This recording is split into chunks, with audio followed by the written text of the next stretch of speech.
dagaalkan oo saaka hiirtii waa bari ka qarxay meel u dhaxaysa deegaanada Godqaboob iyo Bowxame ee bariga gobolka Sool ayaa waxa uu dhaxeeyay jabhad la magac baxday Jabhadda Xoreynta Deegaanada Khaatumo oo uu hogaamiyo Faysal Falaalug iyo ciidanka Puntland oo dhinaca iyo ciidamada Somaliland.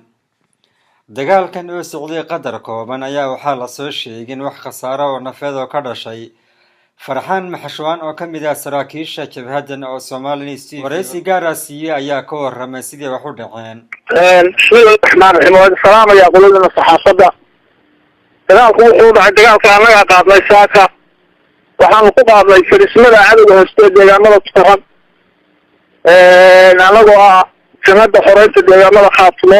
qolada Puntlandna waa nala gashay. haweeney anaga iyo Puntland saaxiibana xiriir baa naga dhaxeeyay iyo gacasaar. dagaalka waa wada galay.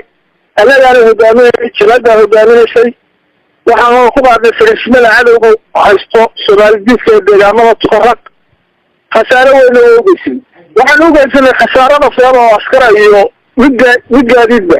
haddana way soo fadhinayoo dagaalku wuu soconayaa. waxaan ugu baaqayaa dadweynaha dhulbaxanta meel kasta ay joogaan dan iyo dibad inay u diyaar garoobaan dagaalkaas haadka ay ku qaadayaan Somalilandka dalkooda haysta. awoodda weliga waa kaan wax ku soo wareegay markastana wax ku weeraraya. waa wada galayaan dagaalka anaga iyo Puntland.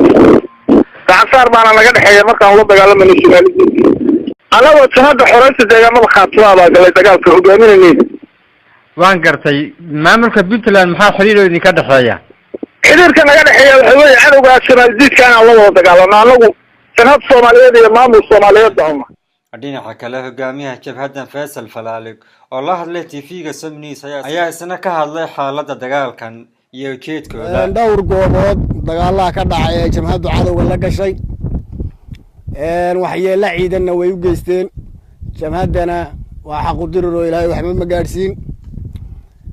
waa u taagan tahay jabhaddan xoreynta Khaatumo habeen iyo maalinba inay la dagaalanto cadow. qaybta militariga iyadoo caan bay ahayd oo waa la ogaa inay kula dagaalamayaan ku qaxinayaan deegaankooda iyo dhulkooda kula wareegayaan ama raggii hawshaa waday oo qaranka Soomaaliya dumiyey.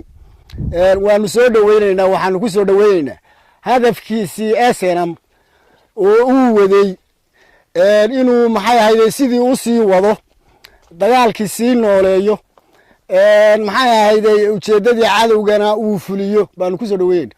ugu dambeyntii mar aanu la xiriirnay saraakiisha ugu sarreysa ciidamada Somaliland ayaa noo suroobin inaanu helno